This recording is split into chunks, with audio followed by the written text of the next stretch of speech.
Welcome to episode 8 of the Game Surgeons podcast, a podcast series where we dissect video game mechanics and the ways that they interact and intersect with both each other and with the narrative being told. My name is Shane and I'm here with Kyle. Hello. Did you ever think we'd actually make it to 8 episodes? Well, what is the thing? It's like, I think it's 6 is the quitting point for a lot of people. I think you were saying 7. Yeah, I think it might be 7. Yeah, there's like a certain number of like podcasts or projects or whatever, like in an episodic format, and that's always like the death point. Nice. For whatever reason. So we're pushed past that.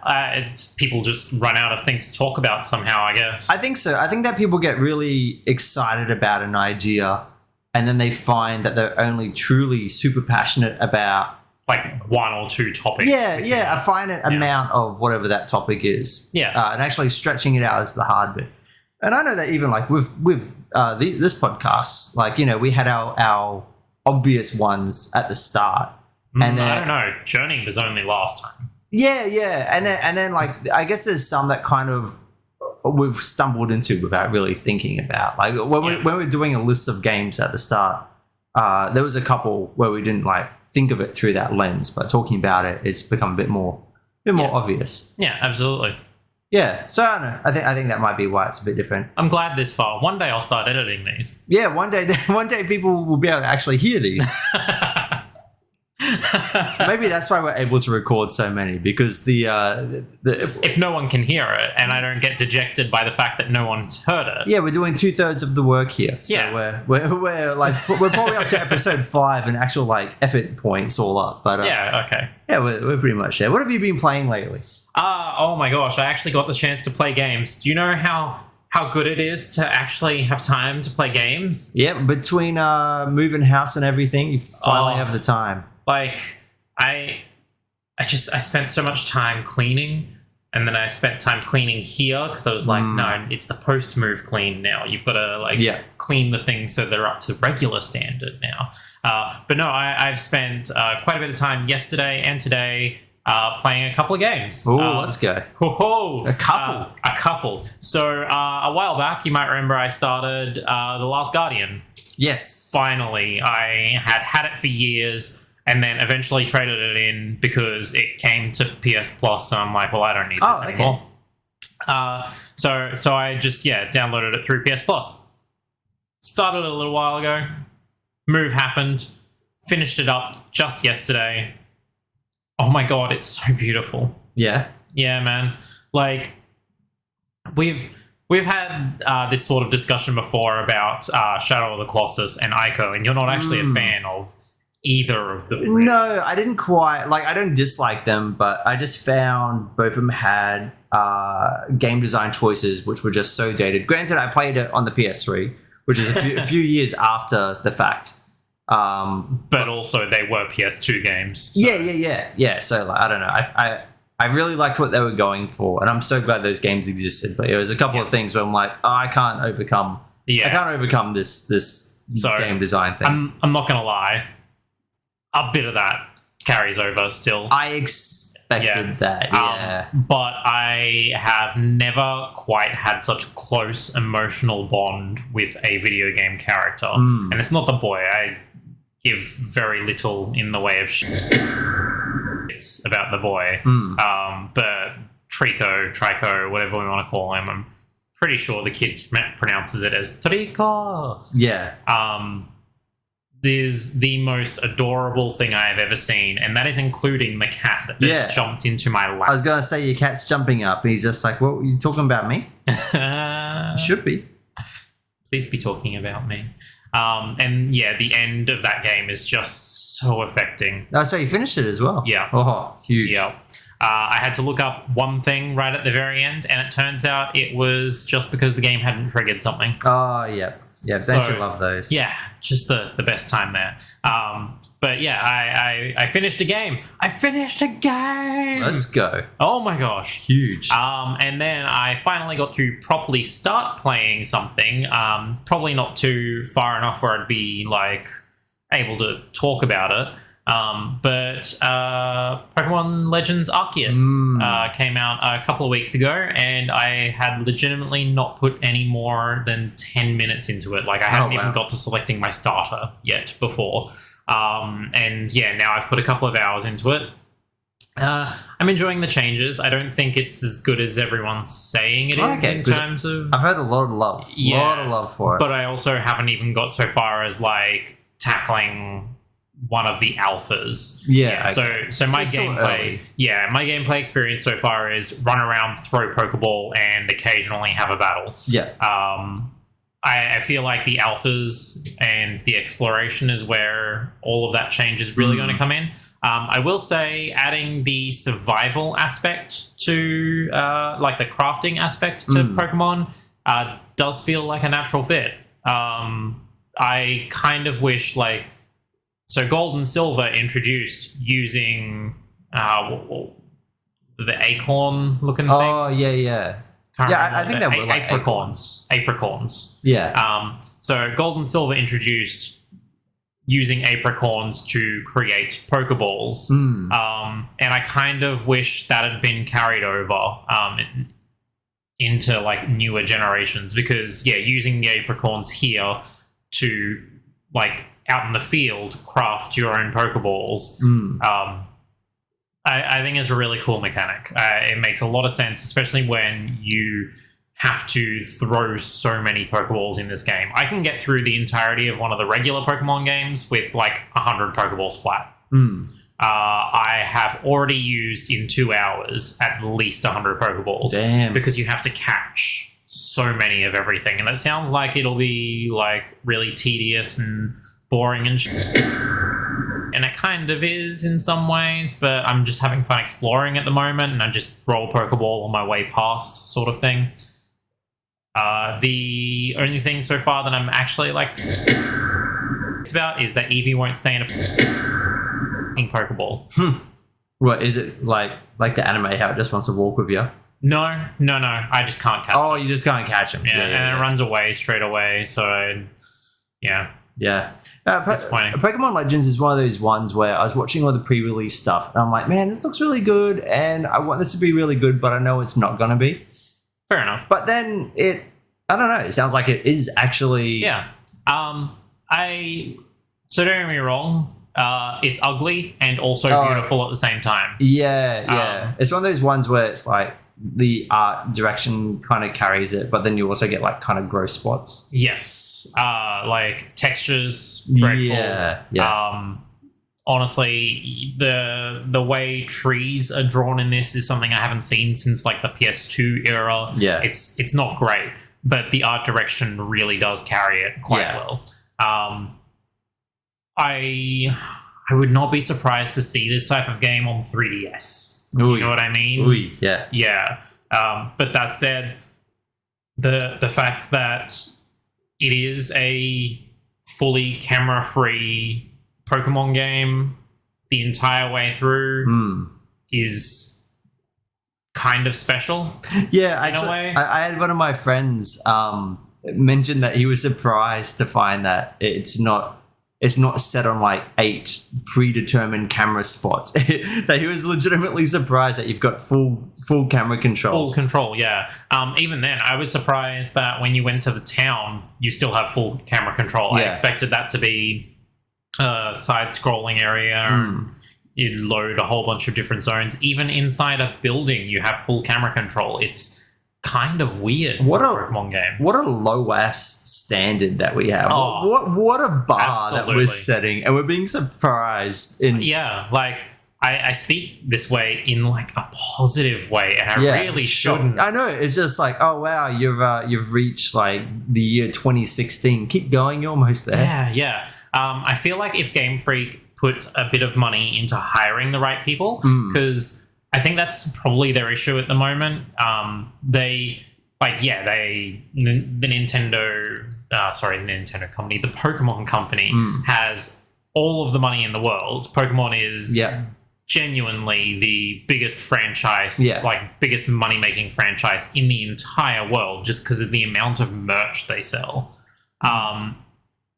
And And so Game Freak, who are the developers who do not own these games, I should point out, they do have a stake in the Pokemon company. They like, the Pokemon company has the money, Game Freak doesn't necessarily, and they don't necessarily get given that money to get that talent. And I feel like they have a lot of talent that's used to working on like different ways on different systems, and that's not how it works on the Switch, because we know we can get like some really surprising stuff out of the Switch. Breath of the Wild, man, like still like right up there. Witcher 3 runs on Switch. Doesn't run well, admittedly. But these things do. But yeah, like it happens. But yeah, I just feel like they need to like spend a bit of money hiring the right people to properly. It could do so much more, like, easily. But you gotta imagine what those profit margins are for like how much they're spending on these games versus how much they're raking in. It would be like astronomical. Dude, the games don't even matter. The games are advertisements for the merch. Yeah. Because the merch costs nothing. Yeah. But nothing to make. There's so much out there. So you've got to imagine that it's doing pretty damn good for itself. Hang on. Yeah, you're literally wearing... I'm wearing Pokemon boxes right now. Wear a professional outfit, by the way. Absolutely. Yeah. I might have been wearing Pokemon underwear, but no, it is Winnie the Pooh. Okay, I thought you were going to be rocking the double for a moment there. What? The double merch. Oh, right. Yeah. No, not quite. Yeah, like everything is Pokemon merch. The money is in the license for it. Yeah. Like, it's they don't need the games beyond selling the merch. Yeah. Like, it is an ad for the merch. The TV show is an ad for the merch. I remember in the 90s, whenever it came to Australia, 97, 98, and everyone's saying, like, Pokemon's so big, but it's a fad. It's going to move on. Fad. And here we are, 25 years? Star Wars is a fad. Yeah, it's just like, it's crazy. It's just so crazy that, like, it's stuck around and it's still as strong as it is now.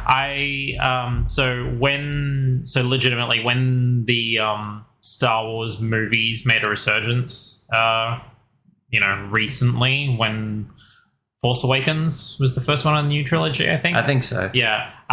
The place that I was working at the time, one of the bosses there said to us, well, we won't be getting much Star Wars merch. It'll be a fad. I was like, this is already a 25 to 30-year-old franchise. I don't think it's a fad. Yeah, I think there's going to be a lot of people that'll be sticking around for this one. Yeah. But that's how some people think. They just think because they're not interested in it, that's like, it's never going to be a thing. Like, I hate Star Wars. Yeah. But you can recognize it has you can recognize it's enormous. Yeah. All right. And now we dig into the hate mail, because I just said I hate Star Wars. Yeah, exactly. So, no, I'm not big on Star Wars. I've never been like much of a sci-fi guy, though. I love sci-fi, but Star Wars just doesn't. Yeah, I do appreciate the Star wipes, how they do like the transitions between scenes. I can't tell whether you're trolling. No, I do. I always laugh because legitimately, that is the editing technique that turned me against Star Wars. Just because I think it's so dumb. Yeah, and I think Star Wars should embrace the campiness. No, the best Star Wars movie is the ones when Jar Jar Binks is not in it. Ouch. Yes. No, is Rogue One, because it doesn't have that editing. It doesn't have any side wipes or star wipes or anything. Yeah, it's just a movie. No, it's not. It's a movie that is a character-driven movie. Gosh, what a miss! It's actually pretty good. What a miss! All right, but that's not what we're here to talk about. It should be. What have you been playing? I've been playing a lot, as usual. A lot of it was cleaning up, unpacking, games I've been working on for a while. So I finally finished Forza Horizon 5. Oh, wow, you actually finished it? Yeah. I did not expect that. 17 and a half hours. Oh, my God. Drove on every road, which was like my guilty pleasure, trying to discover every single road on that huge map. And completed all. It's like a really random number. It's like 89 races. It's not like a clean number. But yeah, did all the races, did all the road stuff, and I'm just like, that's it for me. Genuine curiosity here. Oh my gosh, genuine curiosity here. Were there time trials for every one of those roads? No, not everyone. Okay. There's way too many roads. Like, it's enormous. You say that. Because do you remember Burnout Paradise? I haven't played it. I know of it, though. Oh my gosh. Yeah. So every single street in Burnout Paradise had its own time trial, no matter how short it was. Okay. Yeah. You just had to get from one end of the street to the other. Oh, that's interesting. Yeah. So you could be starting at like 200 Ks an hour, blast into like this tiny side street, and then blast out the other end. That's really interesting. Yeah. Yeah. I was just curious whether Forza like copied that. It'd be hard because there's like 600 roads or something. But yeah, there are like sections like that here and there where you have to try to. It's not about how fast you do it, but it's about what your average speed is during that entire circuit, which I think is quite interesting. And the speed traps and stuff. But that game was great. I loved it. Don't care for cars, don't care for racing games, but man, I really love that game. And I finished off New Super Lucky's Tale as well, which is nice. A just really solid ass 3D platformer. Yeah, I think that was the one where Microsoft was like, so this is our platformer, right? Yeah. And I think it originally came out on VR somewhere as well, maybe? I think so, yeah. Yeah. But no, I really enjoyed it. I thought it was just really solid. And nice. I love 3D platformers, so... Considering Microsoft owns the Banjo-Kazooie IP, I don't understand why they're looking for 3D platformers elsewhere, but... I don't know. Yeah, Microsoft are the rich kids that will buy everything, but they can't make anything to save their life. It's, look, I'm waiting for the inevitable announcement in like 2 or 3 months' time that Sony's buying EA. Oh, gosh, can you imagine? I mean, hey, if Microsoft is buying Activision... Like, possible. It's going to happen. And here in the notes, you said that you wanted to talk a bit about the Nintendo Direct that just passed. So this is going to date the episode somewhat. So we're in February 20. What year is it? 2022. Yeah. February 2022. Nintendo Direct. Yeah. So I watched this. I was not expecting a lot of it, and a lot of it was Square Enix related. And oh my god, I want all of it. You want to get the Kingdom Hearts Cloud Edition. That is the one thing that I gave zero it's about. It's like the worst way it can be a Cloud Edition. Yeah. I don't understand why, like, Kingdom Hearts 3, yeah, sure, that should be the Cloud Edition of the game, but... No, just do them all. Just may as well just shove them all in there. Like, Kingdom Hearts 1 and 2 are PS2 games. Yeah, it can run. They can fit on a cartridge. It's fine. Just shove them all together. Charge like $150 or whatever it is. It's so dumb. Yeah. Like again, I can understand 3, but the others, it's a bit odd. Just makes no sense to me. But no, what I actually wanted to talk about was, oh my god, Earthbound finally. Well, yeah, Earthbound like 1 and 2. Not 3 though. I don't care about 3. I haven't played 1 but yet. 3 is like that's the one when they're just like we're releasing Mother 1 and 2 again. It's like, oh, cool. Okay. I like put it this way. I was waiting for it because there were the tweets before the direct that were like indicating there was an announcement coming, right? And then the a trailer started playing, and it was HD 2D, and I was like looking at it, going, "No way." Which one was that? That was. Live Alive. Live Alive. Yes. Which I think is super cool. Yeah. By the way, I desperately want. Yeah. I am not on Live Alive here. Yeah. I look at that and I go, yes, how is that not a game that ever got brought A, to the West, and B, forward to the modern era? Yeah, that's a game which I'm just like, oh, awesome. That's one that's been lost in time. So I think that the concept is really, really cool, jumping like, between different time periods. But I was excited. I thought it was going to be Earthbound. Yeah. Like an Earthbound remake. Yeah, I absolutely thought they had finally gone, you know what? Everyone's asking for it. Let's do this properly. Can you imagine? Square Enix, can you do this for us? Can you imagine if they decided to remake Earthbound before bringing over Mother 3? That'd be so funny. I would see it as probably a collection. Yeah. So I would assume Beginnings wouldn't be in there, but I would assume Earthbound and Mother 3 would be... No one cares about Beginnings. Legitimately, I didn't know Beginnings was a thing. I forget it's a thing. No one cares about it. Everyone loves Earthbound and everyone wants Mother 3. Mother 3 is meant to be really good, but stuck on the GBA of all places. Like, it is so weird that we haven't had it, given Smash. Yeah. It is quite strange. But yeah, like that's what I thought was happening. I was like, oh my god, and finally, like this is great. Nah. And then it was Live Alive, which yeah, absolutely. I've never heard of this game before, but That's cool. I am here for it. Yeah. Chrono Cross remastered coming to Switch as well. That's cool. What the hell? I remember hearing rumors about it, like remaster coming, but I didn't. Yeah. So a little while ago, Nvidia leaked, like some games for Nvidia leaked, that were a whole bunch of remakes from Square Enix that everyone was like, no, this list is clearly fake. Like, nearly all of them have come true so far. Yeah.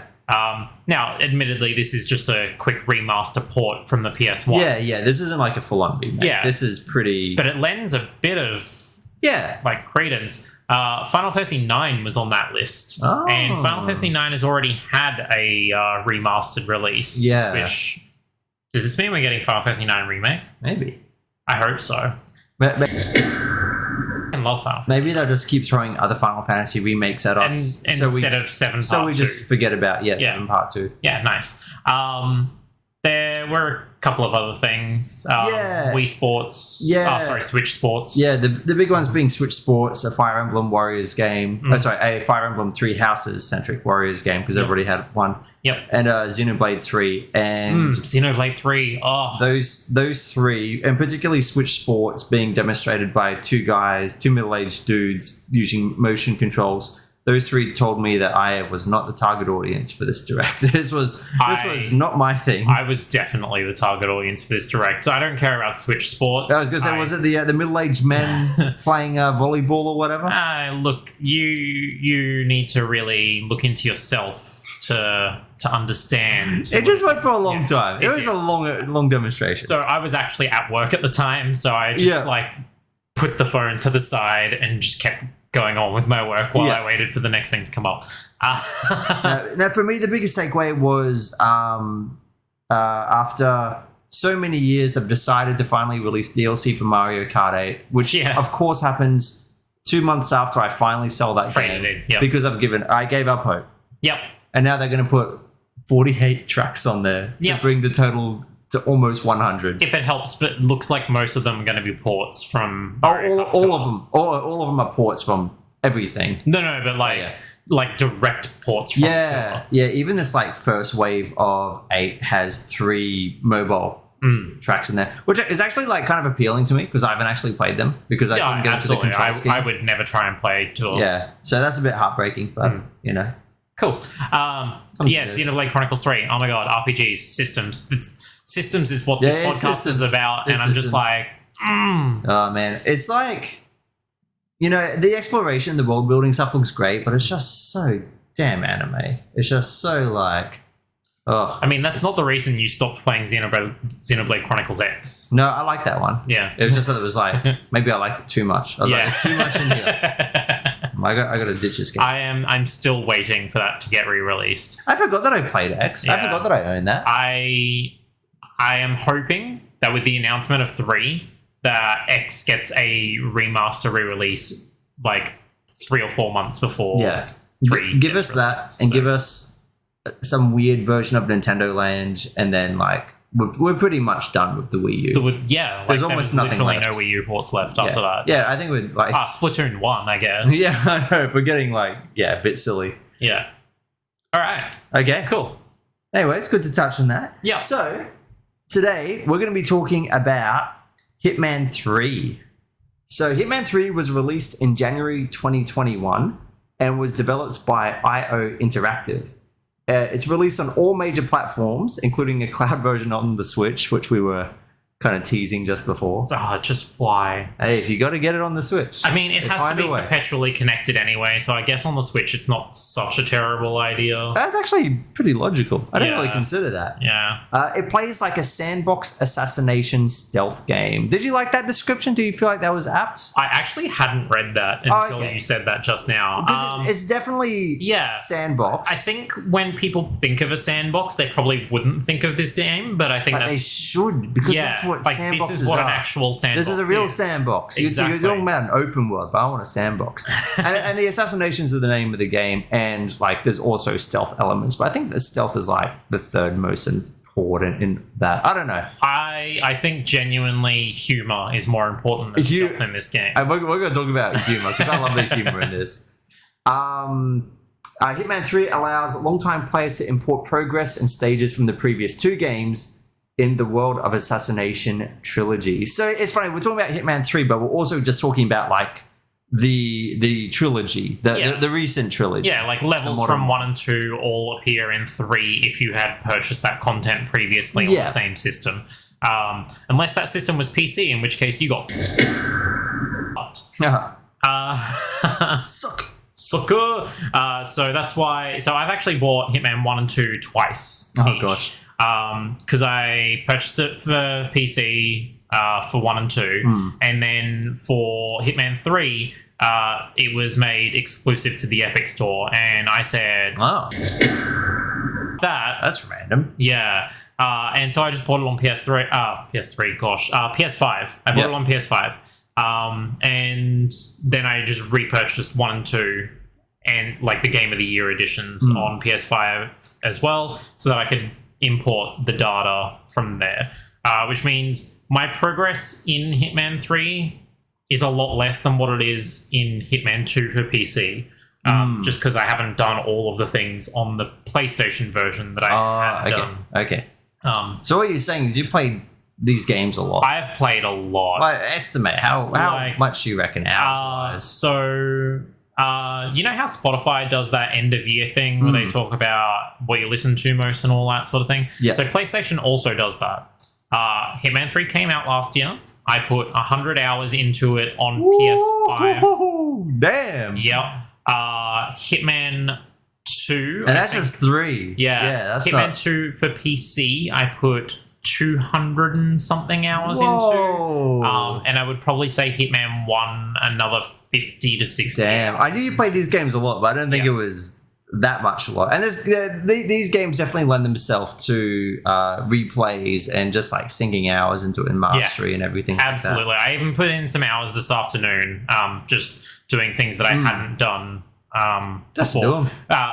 To put it in perspective, there's a thing called mission stories that are basically the game holding your hand through an assassination. Kind of directs you in some Which of those. I'm fine with, by the way. This isn't a criticism at all. I had literally just not touched them for the Hitman 3 on just PS5. experimenting.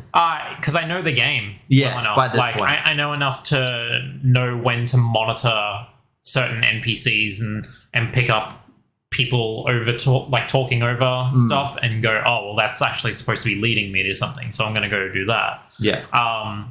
So I just didn't touch them. So this afternoon, I just went through all the levels and did all the mission stories. Nice. My experience is a little bit less than yours. I would say I was playing the Game Pass version on the Series S. And I think I've played maybe 10 hours. 10,000 hours? 10? No, just 10. Just 10 hours. Split between the three. With heaps of those sunk into the first two missions because I wanted to not just like surface level go through missions, but I wanted to like make sure I did a deep dive into two of them. And on that, let's take a deep dive into Hitman. Dun, dun, dun, dun. Yeah, I feel like I don't know if Hitman's got like recognizable music or anything. I feel like Does it'll it? be there. I don't know. Like it's got the level exit music, I guess. Yeah, just when it ramps up. Yeah, that's all I can think about. So when we talk about systems, my gosh. This is the granddaddy of systems. This is systems galore. Like when I think of systems, most of the time I think about an RPG because RPGs have layers upon layers upon layers of systems that a lot of the time don't touch each other. Like the idea is that they're all separate things to add to one aspect of a game and to its story. Oh my gosh, this is the king of systems. This is the king of systems, Yeah. and I think that it does a brilliant job with Yeah. it. So the aim of the game is to always assassinate someone, right? So yeah, like that's always assassinate always because that's what it is. Because it's like you're literally a hitman. I'm just It's got- imagining Gordon Gekko from whatever that movie is from the 80s. Always be assassinating. Always be assassinating. And yeah, the game pretty much lets you do that however you want. They kind of create the playground and they say, look, we've set up the pieces. You just do what you got to do, and like we're cool with it. Yeah, here's your target. Yep, Go for it. that's it. Yeah. That's it. And yeah, it is a true sandbox. Like it's a proper playground. Yes, proper playground. Level. It's a closed off area with routines and systems, and everything is a persistent world. Yeah. You know. So no characters spawn. So if you get spotted or something in the wrong area, you're not going to find like several cops spawning Just suddenly appear around the corner or anything like that. Everything that is happening in the level is always happening. Yeah. And I like That is an achievement. I love right? that. Like you could load up the level and stand still, and the level will just continue on without you because they don't care. Absolutely. In fact, the second level, Paris, genuinely has one of the harder mission stories to achieve, in that you have to take the costume of I think it's a Saudi royal or something like that. Yeah, and then they do the thing on the top level. Yeah. But that happens, like you get cut off from that so quickly. Yeah, you got to be going for it directly. Yes, absolutely. So you stand there for like 3-4 minutes at the beginning of the level. Yeah, That's it. You no longer have access to that. Like he's done something else. He's gone upstairs already. She knows what he looks like. Yeah. That's it. You can't take his place anymore. So, but that doesn't mean you failed the mission. oh no, there is way more than It one just way to means complete. like that's one kind of branch that you can follow to take out your targets. But well, yeah, it's like just because that's not happening doesn't mean you can't just go up and like just shoot them. It would be a bad plan, but It'd be very, very difficult because the thing is, you don't just assassinate them; you have to escape as well. And I think you mean I have to exfiltrate after I kill people? you do that, and that's no. that's the big thing because it'd be so easy to just run in guns blazing, but the fact you have to take out the target and then also.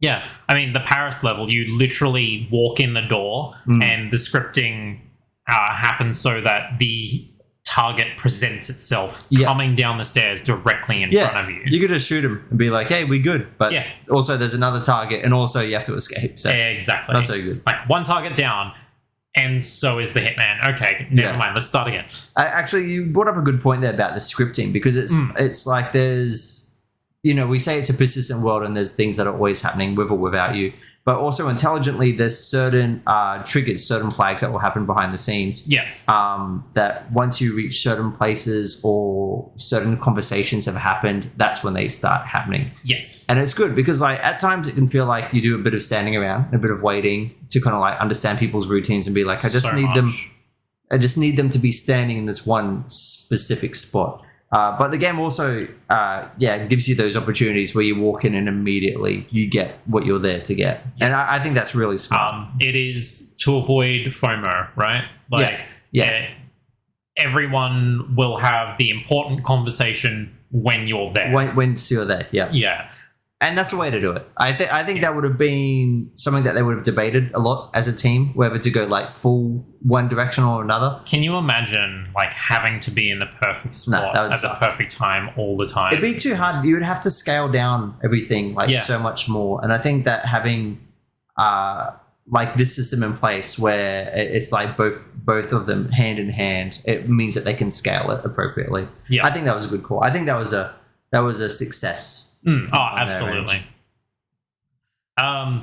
Yeah, beyond that, what are some of the other systems? I have a pretty big one. Yeah, I was going to say stealth, because stealth is pretty huge. A lot of elements to it. So we like downplayed the importance of stealth, but what we mean by that is the difference in what stealth means for this game. Yeah, because this is a dynamic stealth game. Like, you compare it to some of the other big ones like Metal Gear Solid, Splinter Cell.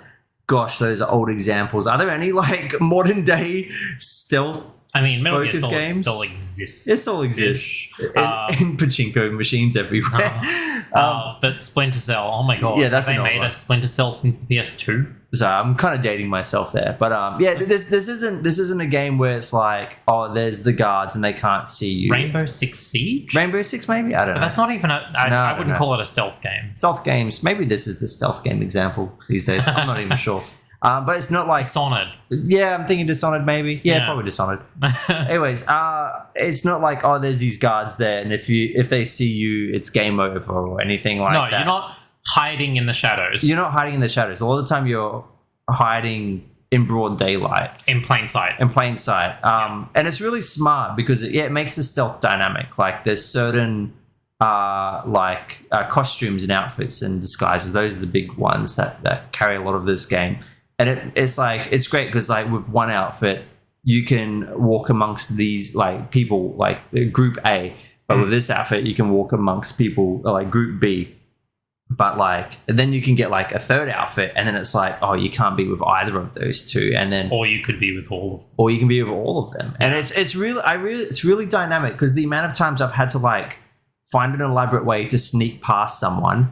And then I can just like walk back right in front of their face with a new outfit and be like, hey, you were a problem before, but you don't even know who I am now. It's really, really cool. There is some stuff that stretches believability a little bit for me. Like, so we actually took a rare step this time, and we spent a little bit of time playing together. Yeah, to kind of like, because it's a sandbox game, got to experiment. Yeah, exactly. Yeah. You've got to figure out how the other person plays to really give an idea of what they're missing or what you're missing, right?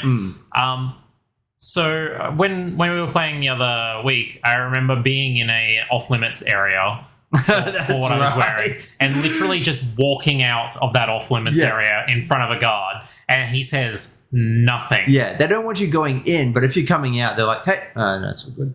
Yeah. You never went in, right? Yeah. All right, we're good. Yeah, it just, I don't know where to put this, but this is really funny. I love that if you stand too close to people, they get mad, and they can like actually get they can actually get aggro at you. Yeah. And I found that if you like crouch walk too much, people will also be like, what are you doing? Stand up straight. That's really weird. If you like climb pipes in front of people. Yeah, they're like, what are you doing? Dude, that's not like public behavior. What? Yeah. What are you doing? There's actual semblances of realism in this game, and it's so funny that when you get caught out for doing something strange, you're like, "Wow, man, not many other games do this. I can do a lot of like strange things in this game." It is beautiful, genuinely. But yeah, let's what more do you want to say about the the disguises and the? So it's not just disguises. That can change whether you're allowed to be in an area or not too. So the ways you go into an area potentially affects whether you're allowed there or not. Again, the Paris level, while you and I were playing together, went around to the back of the level and just climbed a pipe right up to the top floor and jumped a balcony. And because no one saw me do any of that, I was fine because I was in a suit. I hadn't changed into that suit. It was the starting suit. Yeah, that's right. So no disguise. Yeah, nothing. No disguise, but I was allowed there. Yeah. Because that's what everyone else in the area is wearing.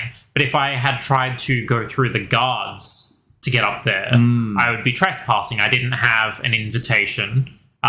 So there is like different flags for different. It is Yeah. such a smart system. Yeah, like To like be able to distinguish that. like there's a difference between zones and checkpoints. Yes. And it's just like the fact that they're incorporating both and not just one or the other, I think Yeah. is so smart. Yeah. And like that said again, the checkpoints. You have an invite, you can go in. Yeah. Sort of thing. No matter what costume you're wearing, even Yeah. though that sometimes wouldn't make You can, sense. yeah, sometimes you can like really, really try to push it. Yeah. Admittedly, sometimes it will require you to be in a costume and have an invite. But Yeah. Um, But I'd say that's like one of the biggest parts of the stealth. Like obviously not being seen, but like the disguises in the costumes. I Yes. think that's one of the biggest hooks of this, Yeah. one of the biggest things. honestly, the most stealth normal thing in the entire franchise is avoiding cameras. Yeah. Yeah. Just like any game, cameras are very annoying. Yes. You can shoot them though. You can, yeah. You can find ways to like wipe them and stuff, which I think is cool. Yeah. And the thing is with like the disguises and the costumes, like you have to get them, and that in itself is a puzzle. Because a lot of the time you have to steal it off someone, which means you have to, single someone out, like knock them out, dispose of the body. And when I say dispose of it, I mean like hide it. Because if they find a dead body or whatever, then I mean, you don't have to hide. you don't have to, but like, yeah, some of them you do. And yeah, it's very, like this is a puzzle game. Yes. Pretty much. Yeah, like it's a very like non-traditional style puzzle game. This ain't Tetris. Like this is very much a puzzle game because it's all about finding all the different pieces, how they interact, and finding a solution. Yeah. So, yeah, we've talked about the mission stories as well, but I wanted to dive into them a little bit further. Yeah. So, as I said, it's kind of your tutorial for the level. Here's a few cool things we'll show you. Yeah. Because you're expected to replay these. Yeah. As I clearly have. Yeah. So very, very much. Some of those levels were just real hard. You're just working on that one level for a couple of days there.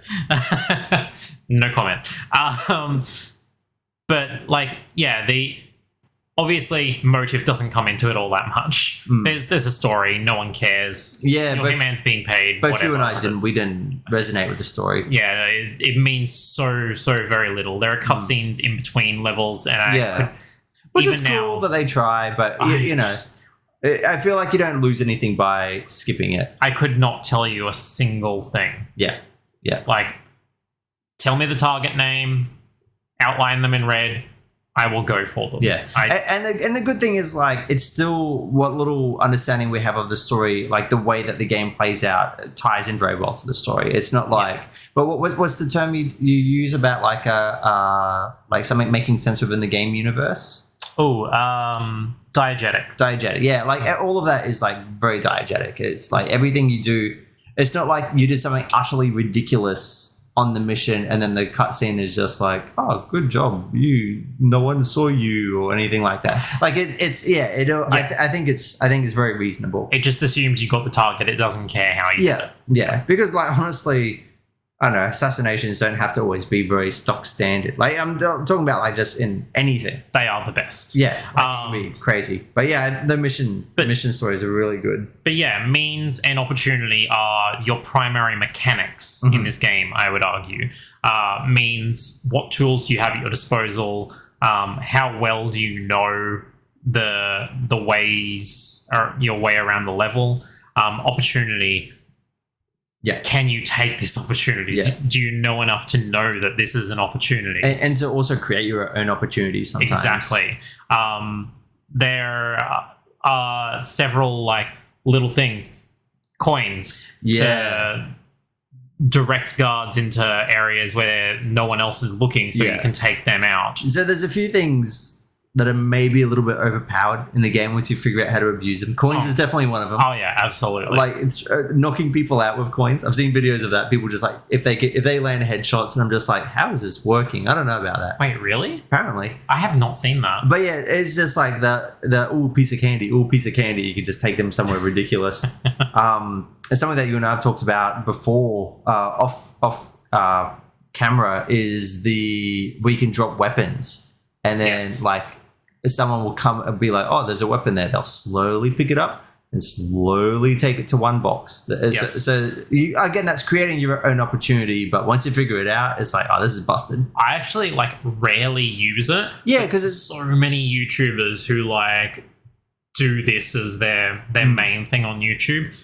Yeah, it is the primary method of. Oh, and also this game is wonderful to watch on YouTube. Oh. Like some of the compilations and stuff, the high level is just like, what? I cannot believe that worked. Genuinely, did you ever get to Sapienza? No, I didn't. Oh my gosh. Okay. I think it's the third level. Okay. But I know you didn't like Yeah, I play in order so much as a no. I random selection. played Summoning in 1, 2, and 3. I tried to like kind of jump around a bit. Did you do Miami? I don't think so. Okay, the racing one. No, I didn't. No, okay. Anyway, Sapienza had. I watched this awesome YouTube video and I've been able to replicate it myself. It's so fucking cool. Where you can start the level in a tower off to the side, like an old fort type thing. There's a sniper rifle sitting at the top of the thing, and you literally run up to the top, grab your sniper rifle, run back down about halfway, and from the midpoint, you can take out both targets Wow. halfway across the level, That's sick. and then like run down, use the sniper rifle to then take out a third target, which isn't a person, it's something else that you have to destroy. Oh wait, maybe I did do this. Is this when you need to get rid of the virus? Yes. Oh yeah. No, I did do that one. Yeah. So 'Cause I know the tower thing over like on an island thing to the side. yeah, so you can literally like spawn over there, run up to the top, grab a sniper rifle that's up the top, That's so and you can funny. take out the virus with the sniper rifle and the 2 targets with the sniper rifle all within a minute. How good is the level design? Like So good. the amount of thought that's gone into these, and like there are spaces that you won't even go to. yeah. And they have put so much detail into that. But it's good because they still like encourage it with like area discovered, because like they want you to like discover each area, and it's just like you've found like 7 out of 9, and sometimes I'm like, oh, I didn't even see the other ones. I wonder what's happening over there. But also like with the as we're talking about the mission stories, I find that so important because I find this game so overwhelming. The idea of starting a new level, Yes. I'm just like, oh man, like I don't know what this is going to be. It's going to be huge. I need to figure out all the routines again. And then having like the mission stories to kind of like gently guide you Yes. and say that this is a way to do it. The important thing is, even with the mission stories, you can turn off the HUD markers for it. So you can start a mission story, turn off the HUD markers, and then allow the information you're being given to guide you. You don't have to use the hand-holding HUD marker that literally points you to the next part of the story. So it does carefully balance the tutorial aspect of it with the not being for complete morons aspect. And it's good because you can deviate as well. You can like start. Oh yeah. You can start one of these, and then just halfway through be like, oh no, I kind of like I figured out what this world's about. I'm going to go do my own thing, do it my own way. Oh my gosh. Like there are so many opportunities that come up even just during those mission stories that aren't actually part of the mission story. The amount of times I've gone, oh, excellent, I have poison and I can see the guy is going to eat this and I'm just going to poison that so that he gets a tummy ache, goes to the bathroom, I'm going to drown him. I don't even need to finish this mission story. Yeah. Like, yeah, you just get it done. It's just so good. Something I like about the mission stories is that a lot of them are like quite funny. It's like some of the funniest ways to do it. Like one of the, I think it's literally the second level in the tutorial world. You get the target into a jet fighter, and then you set it to eject. So he like shoots. He just shoots out straight into the air. Into the air. It's so funny because it's just like, and then again you see like Agent 47. So Agent 47 is like, he's completely bald. He's got this real surly look on his face. Got a barcode on the back of his head. He's dressed in this ridiculous like soldier's outfit, and he's just casually walking away as like the world is in panic. Yeah, it's the everyone funniest around thing. him is like, what the hell's going on? And he's just walking away, like not even like looking at the guy Yeah. that's just been launched into the stratosphere. It is just the most unintentional comedy, and I think this game is so damn good for that. So there is a weird conceit to that too. That level is technically all actors. I know. I feel really, yeah, because I thought that as well. I'm like, am I actually killing these dudes, or So, like, what's going on? If you look up in that level, you yeah, can it's see. right. It's like set. That's the boat level. But Oh, if you yeah, look the up boat one is, yeah. in the Whoever it Russian is. Yeah. military compound one, if you look up, you're inside what looks to be an old nuclear reactor. Yeah, that's right. That's right. Because it's got the huge chimney Yeah. thing. So I wonder like how far up did he go? Did he go all the way It's up? weird. That was a weird bit of like oh gosh, what's it called? I was going to say dissociative identity disorder. That's not right. That's not the one. Cognitive dissonance. There we we go. are. Yeah. Same type of sounds in there. But yeah, I thought that was a bit odd. But Fun fact. I was once considering cognitive dissidence as the name for this podcast. oh, there you go.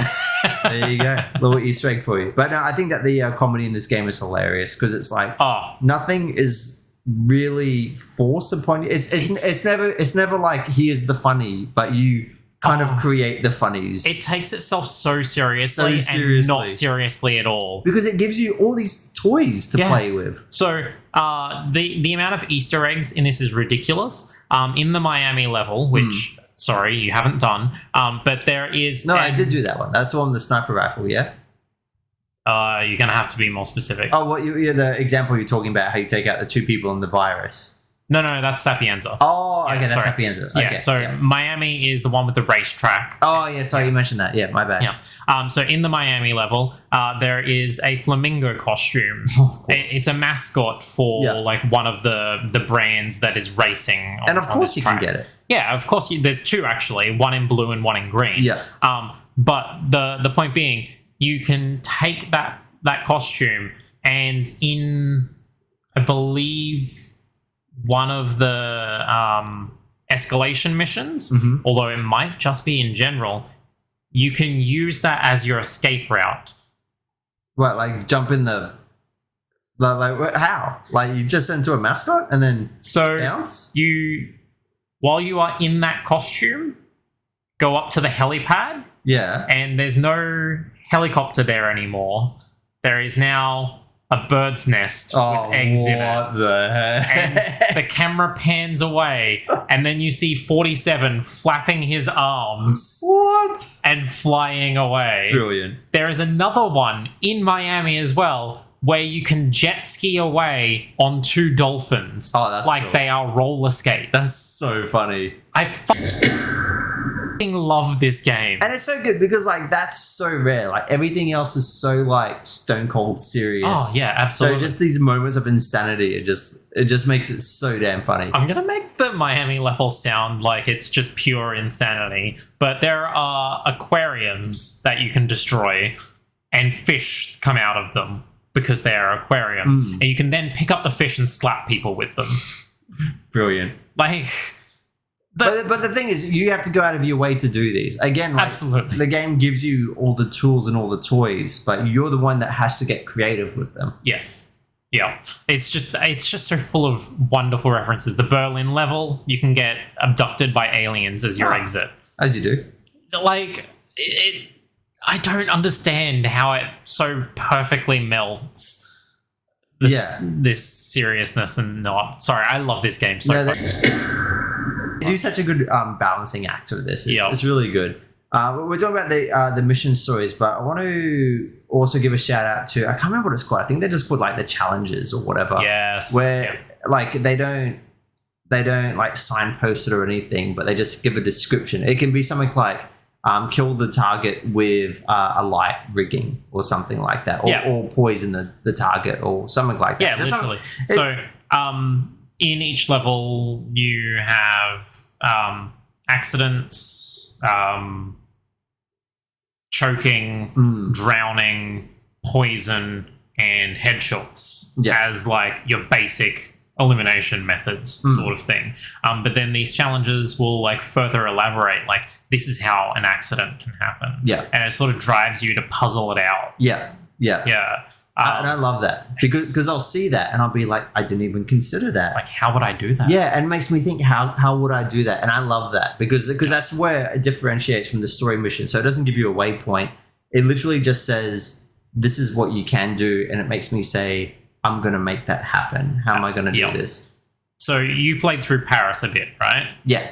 Okay. Did you end up getting the one where you kill them both at the same time by having one of them fall on top of the other? Oh, that's so good. I didn't even see that on there. Oh, I don't know. It might be one of the redacted ones, but I don't think it is. That's very impressive. Right? It is amazing because like one of the targets is on the top floor of this Paris mansion, and you push the them other off is on the bottom at just the right time. So you have to trigger the fireworks show that you can get when you put on a tech engineer costume. Yeah. Sort I of remember thing. seeing that. Yeah. And when you do trigger that show, they will both walk out the back to watch the fireworks. So she's standing on the balcony at the top. He's standing on the like rear patio at the bottom. And yeah, you can literally just push her over the edge. She has a guard, so you will be seen. Yeah. There's no getting around that. But just the idea of like... Two birds, one stone. It's so good. I love it so much. That's so funny. I love that stuff. So let's talk a bit about the loadout. So I didn't actually get to explore the loadout function too much. So yeah, tell me about it. So one of the things that this game does that literally every game does now is it's an RPG, right? Whenever you finish any challenges, beat the level, etc. for the first time, and anything you've done for the first time, you get experience for.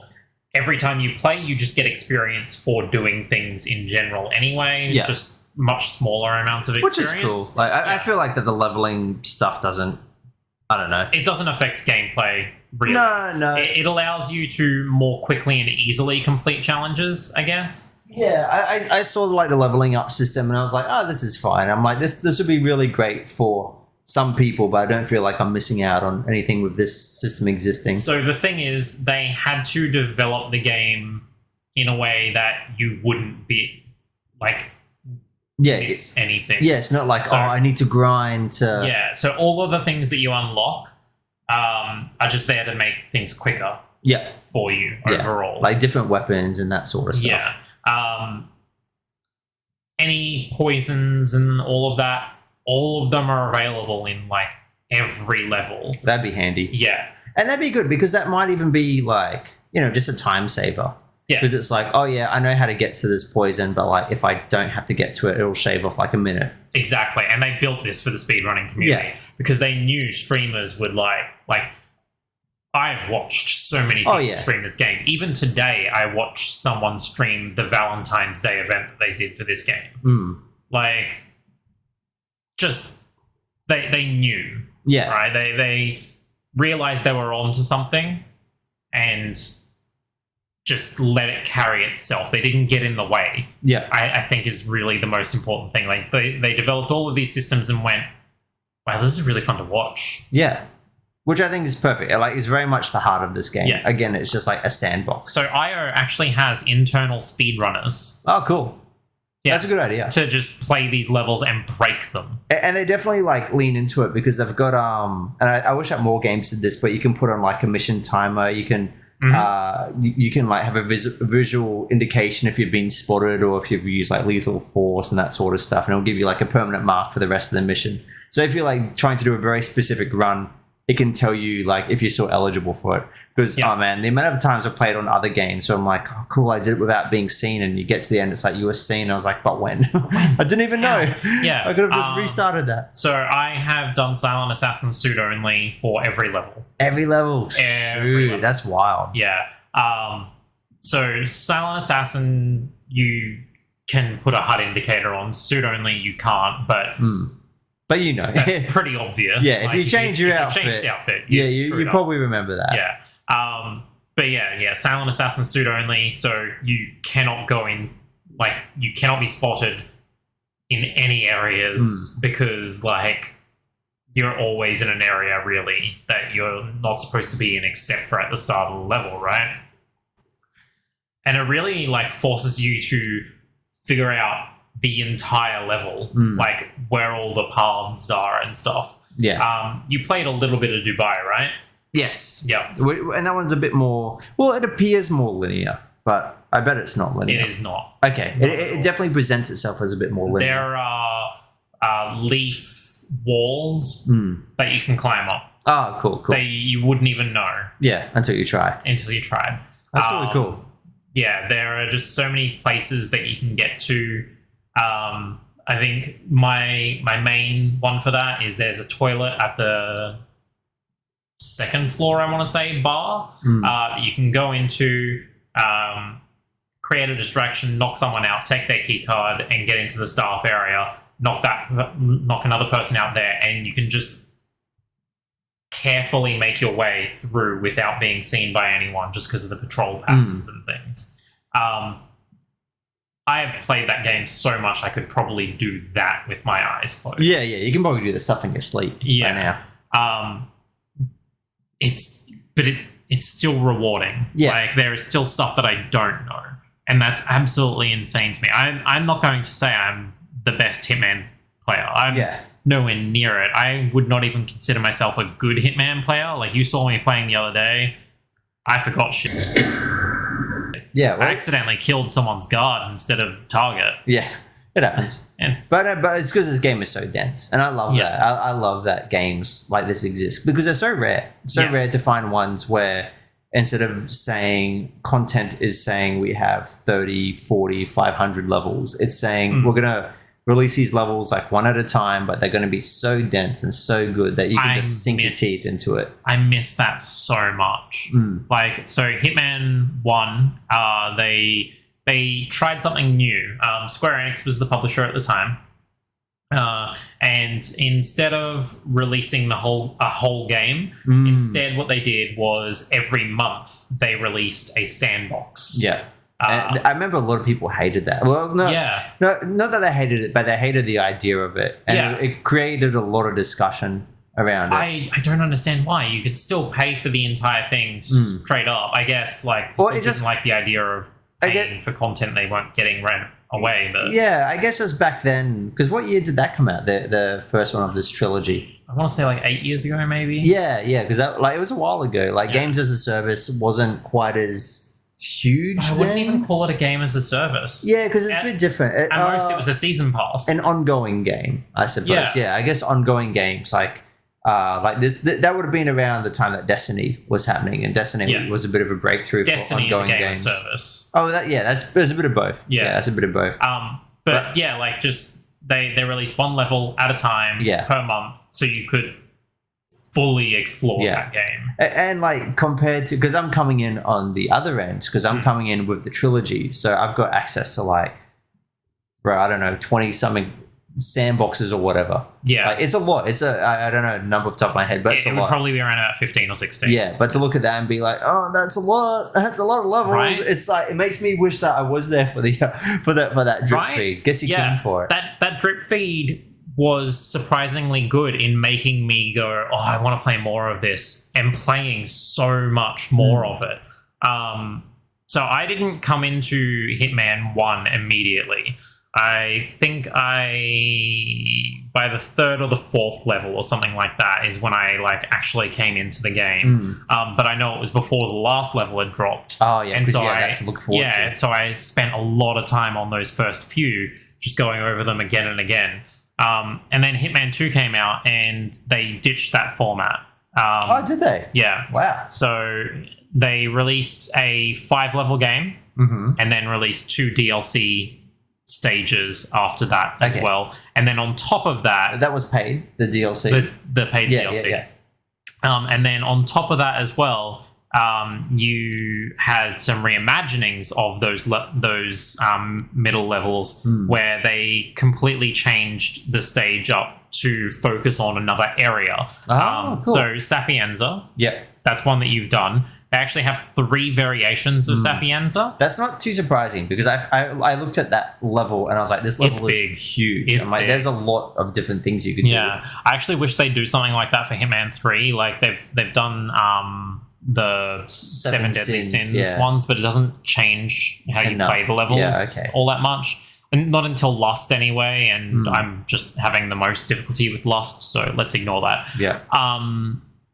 But yeah, like the first level, your main focus, the first time of Sapienza, your main focus is on the mansion. That's literally where both targets are. Yeah. One's in the lab underneath the mansion, but like that, the primary focus is the mansion.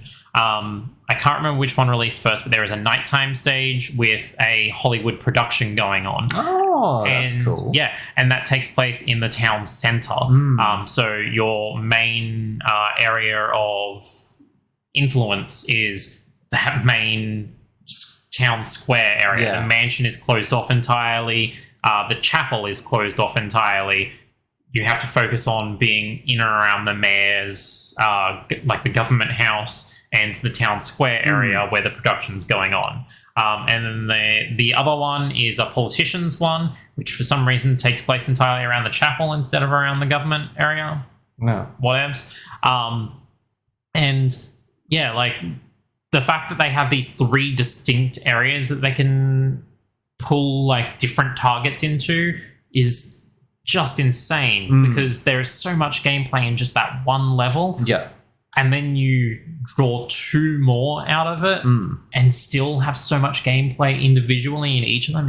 It's crazy. And I think that like really speaks to the strength of, again, their systems are just so strong that they can just shuffle around a few different pieces. And also it speaks to level design as well, because obviously you have to have a very good level design. I do want to be clear, they do new level design for this. They make changes. It's not just like literally the same thing. But yeah, I think it just speaks to like you make the foundation so strong that you can move things around and build from there so much easier. And perhaps the biggest point of credit for that as well is that they have a contracts mode as well.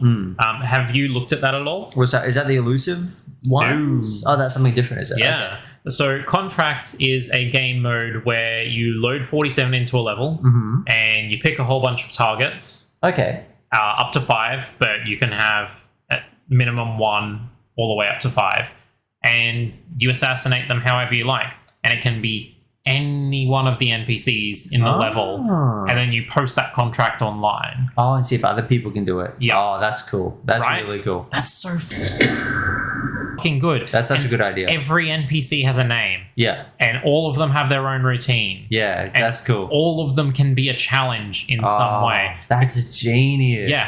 And the game still holds up, even though you've changed completely who the target is.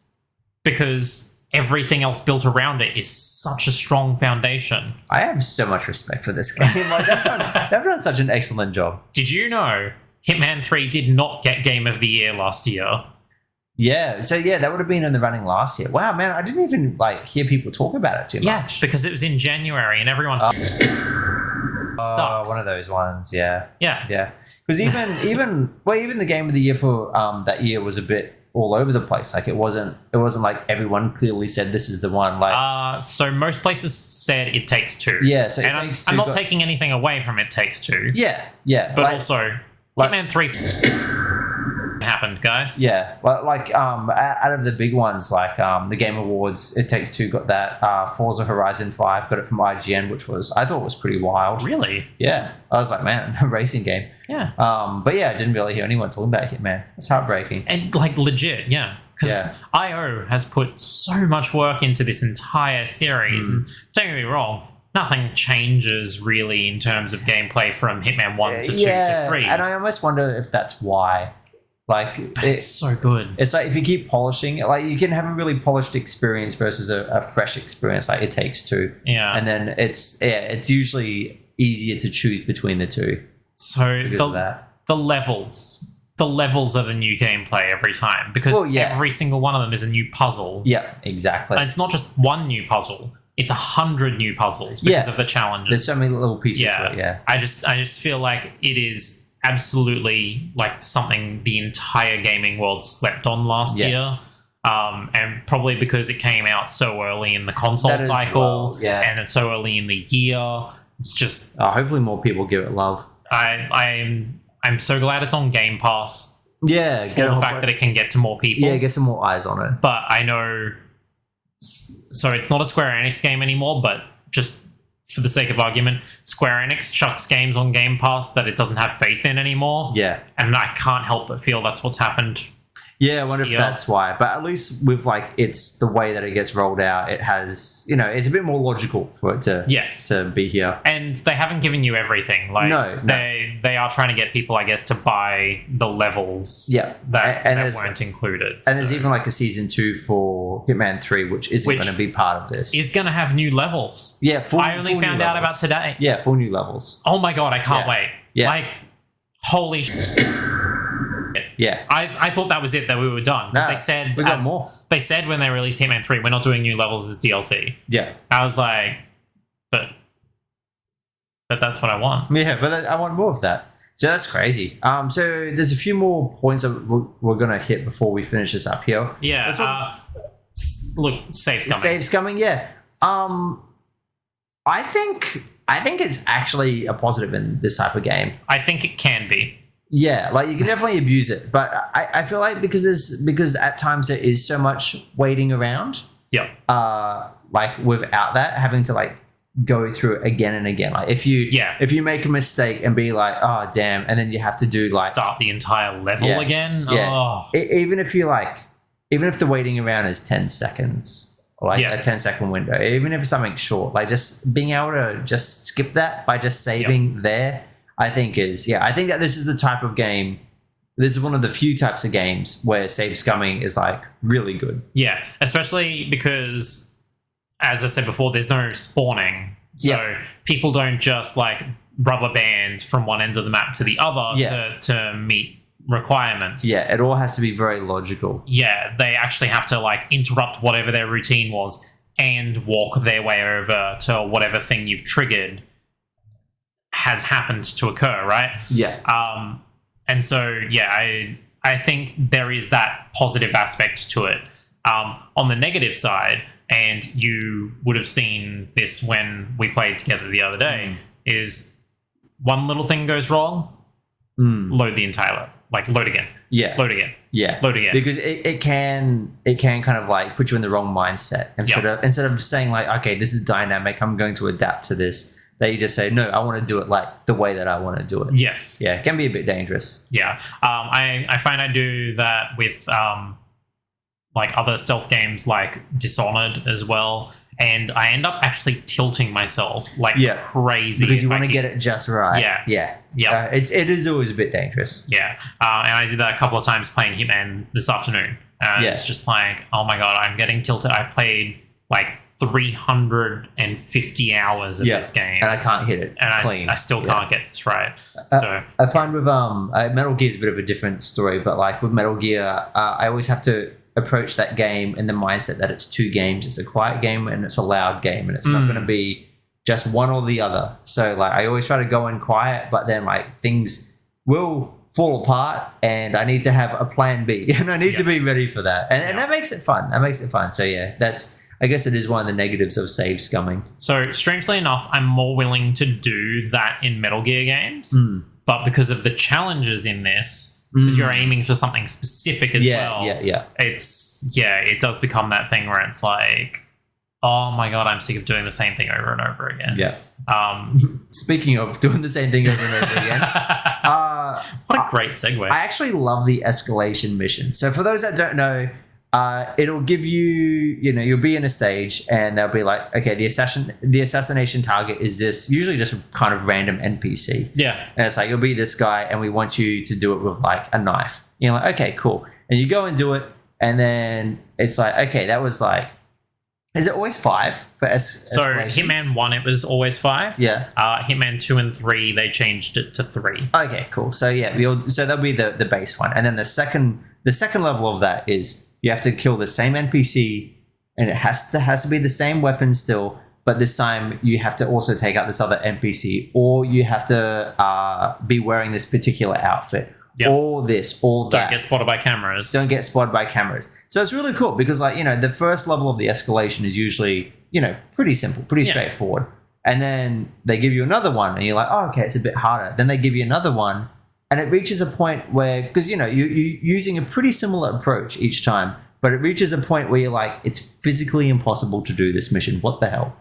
You look at it and you just so it is never impossible. And it's never impossible. But it's just because, like, you'll figure out your way of doing it. Yep. And there'll be some things that will mix it up, and you kind of have to add and subtract elements of it. But I swear there's always a point on the escalation where you're just like, I literally cannot do this. This is impossible. Usually around the third or the fourth level for me in Hitman 1, I was just like, too much. I can't do not it. interested in doing this again. Yeah, you got to change your perspective, and that's another one where I think save scumming is good in escalation missions. So you can't actually save scum. Oh, you can't on that one? Oh, true. So you can't save during a level in escalations. Oh, okay. Yeah. Oh, okay. I guess that's fair because I literally just said what I would be doing with it anyway. Exactly. So it saves your progress when you like beat a level of the escalation. So but if you get through 3 levels, you will be starting the 4th at level 4. Yeah, you don't have to like start entirely over again, which is good. But yeah, just you can't save scum. Yeah, okay, that's fair. Something else that we haven't talked about is elusive targets. Yeah, I never got to do any of these. I know that you're a huge fan of them. Yeah. But it's cool because a lot of the time they get like celebrities in, don't they? I wouldn't say a lot of the time. I would say once. Oh, okay. Might have been twice. I remember seeing, I just remember seeing like, oh, you can like kill such and such in Hitman. I'm just like, man, imagine putting your likeness to that. It's just like, okay, you're going to be murdered. Like, that's the point of the game. To be fair, it was a big meta joke. So the main one that anyone could be thinking of is Sean Bean. Oh, yeah. Okay? That's fair then. So the joke being Sean Bean dies in literally every movie that he's in. So might as well kill him again. Yeah. The second level of the joke being Sean Bean is the James Bond spy that betrays Bond and dies also. In 006. Yeah. In GoldenEye. Yeah. So the fact that he's in this as an ex-ICA agent who turned coat and you have to kill him, like, that's beautiful. I think that's pretty good. Yeah. And the fact that you can kill him, like, over and over again. Yeah. Well, in creative ways. You can kill him in a multitude of different ways. You can't kill him over and over again because escalation contracts are one-time things. Ooh. Hard. Yeah. So you get one shot. And sorry, I said escalations. Yeah, I meant to say elusive targets. Yeah. You get one shot at elusive targets. Damn. And that's part of why this world is always online. Yeah, because after you've done it, then it's like... Yeah. So you enter the level and you can scope out the level, but the moment you complete any objective, that's when you cannot restart. That's interesting. Yeah, that's a good way to do it. Yeah, letting you like survey it like that. If you die, you cannot restart. Yeah, and these elusive targets, they're in like totally different spots. They're not like a stand-in for the normal assassinations. No, right? So they're not just replacing. Yeah, so it's like proper new content. Yeah, okay. To the point where there are new mission stories, but none of them appear as a tutorial handholdy mission story anyway. Okay. There are there's new lines of dialogue. There's new things in objects in the stages as well to facilitate all of this. The Sean Bean one in particular. There's an exploding pen in the level that you can just throw at him. Brilliant. If you like. Why not? Yeah. It's the reward for killing him. Yeah. That's so funny. You can use it to explode, or you can just throw it in his eye. It works as either an explosive or as a stabbing implement. That's so good. It's so good.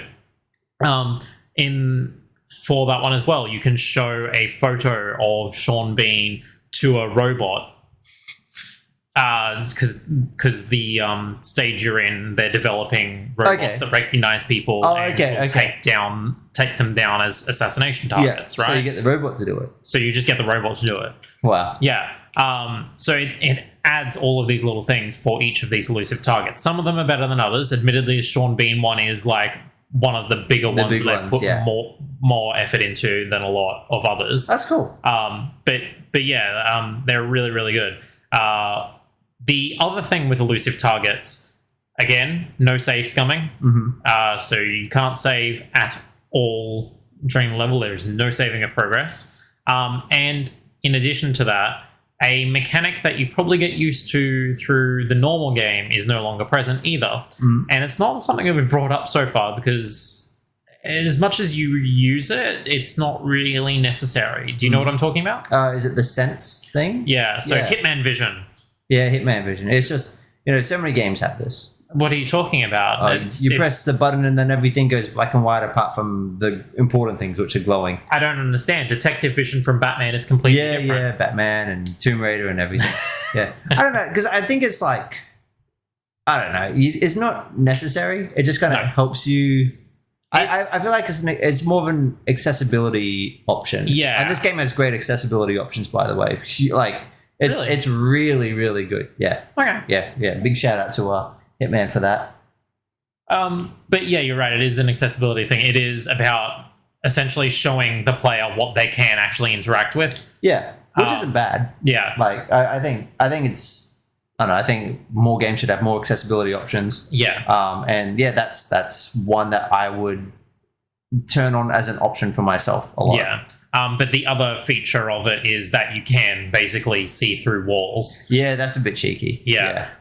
Including like no matter where the target is. You can be on the other side of the map and you can still see their red outline. A little red silhouette. Yeah. Elusive targets do not have that. Oh. At all. So you still have Hitman Vision, but you can't like see the target. That's actually interesting. The entire stage. In fact, a lot of the time you actually have to identify the target first. That's actually really cool because that's taking a system that's in place and then like taking a piece away from it. Yeah. And it just changes its usability like significantly. Yeah, and they've had some fun with it too.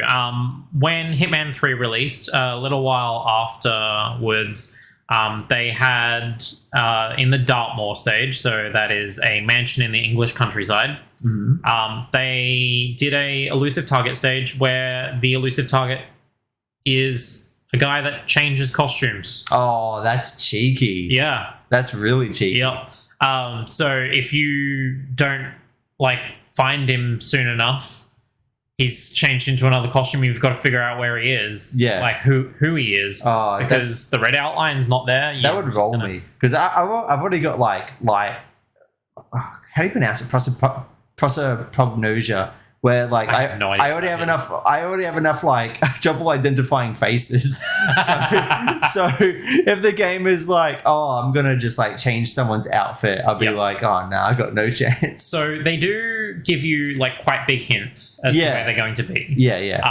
A lot of the time during your briefing video that Diana does before the elusive target mission, they'll be shown like standing in front of a stage, I guess. Yeah. It's like a particular area in the stage you're almost certainly going to find them in. Yeah, that makes sense. This one I'm talking about in particular, they start the level in the garden. Yeah. Because that is their gimmick. They're there to look for a stolen lily or something like that. So that alone, you'd be like, yep, I know where to find them. Yeah. And so it's quite easy to like pick them out and sort of follow them for a while. I followed them to the point where I figured out where they got changed, and they happened to isolate themselves where they got changed because obviously, so that's an opportunity there. Yeah, and so I just restarted the level and went straight to that space and waited for him. Nice. Hey, you gotta do what you gotta do. Yeah. But yeah, like just the idea that they probably do that multiple times in the level, like walk around, change costume to something else. Yeah. If you followed them through the entire level, you'd probably learn a bit about where you could find new costumes yourself. Yeah. because they're not taking anyone out to do this. No, they're just there. There's costumes That's a good just point. around the level. I think it's cool that these elusive targets like still teach as you're playing. Yeah, even though though it's like the challenge, And it's one. an addition to the game that Yeah. came like a bit after the fact. really good. And IO has continually like dropped new ones of these like once a month. Yeah, they're or still to going. once every 2 weeks. Well, yeah, there was one the like just entire recently. thing. Yeah. Yeah. Yeah, well, it's funny you mentioned Sean Bean and 006 before because IO Interactive, their next game is going to be a James Bond game, which I think is crazy. perfect. It's I think that's spot on. absolutely perfect. Like that's the thing which I would have never considered, but like hearing about it, I'm like, oh hell yeah. Like, I hope it stays the same level of zany. Yeah, I think James Bond is pretty insane. I mean, like from a gadget's point of view. Yeah, like the gadget. Again, they play the world kind of like quite straight, but there's definitely an element of campiness and like just in like subtle insanity that's occurring the entire time. I guess you plan on naming your daughter Octopussy, yeah? Yeah, absolutely. Jaws. Yeah, so that's really cool. I'm really excited about that because Yeah. I think it's such a good fit, and I'd love to see, a studio which obviously has put so much love and care into these Hitman games to get a really big license and hopefully get a lot more eyes. I on- just on hope the that it project. doesn't that it's not a GoldenEye, if you know what I mean.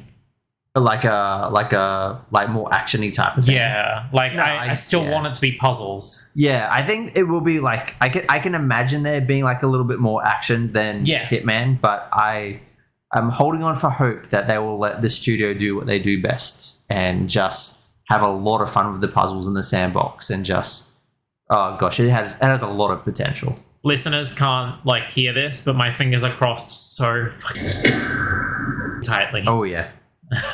So what do you take away from this? Puzzles are king. Puzzles are king. Yeah. So I don't know how to like put this, but like yeah, just the idea that your environment supports the mechanics of the game. Yeah. I can't say there's any other game that really like takes that to heart as much as this. Like literally every aspect of the environment is built around how it can be exploited Yeah. by the mechanics. But yet it still feels lived in, and it doesn't. Yeah. It doesn't feel gamey. It No. doesn't feel overly gamey. No, not at all. It is truly unique in like the way it's been built. I can't see any other developer doing it. Like we talked about Dishonored as part of this, but literally the only DNA they share is the fact that it's stealth. Yeah. Yeah, Dishonored plays very, very differently to Yeah. this. Yeah. Like I cannot imagine anyone else like doing these games. Yeah. I think that this game is such a huge success. I think it's one of the all-time greats when it comes to systems. I think that Hitman should be in the same conversation as Breath of the Wild, Metal Gear 5. Like I think that this is like the top shelf sort of stuff when it Just comes to game systems. Like the level of silly interactivity. Like we've mentioned some things, but like I'm just going to drop a list of things that you can do. Create puddles of water and then throw car batteries into them. Yeah. Use a wrench to like loosen a valve on a gas heater outside so that when the person that comes smoking next to it, they explode. Same thing with stoves, by the way. Like there is just so many like little systems that appear in every level, but like most of the time you don't think to do them. Yeah. But this game lets you say like, oh, I wonder if this will work. It probably will work. It will, yeah. And that's like, I think that's why it falls under the Breath of the Wild, the Metal Gear 5, like, because those are those games that also say, I wonder if this will work. It does. It does. It will always work. I think this, And it will always be fun. hilarious. It's always hilarious.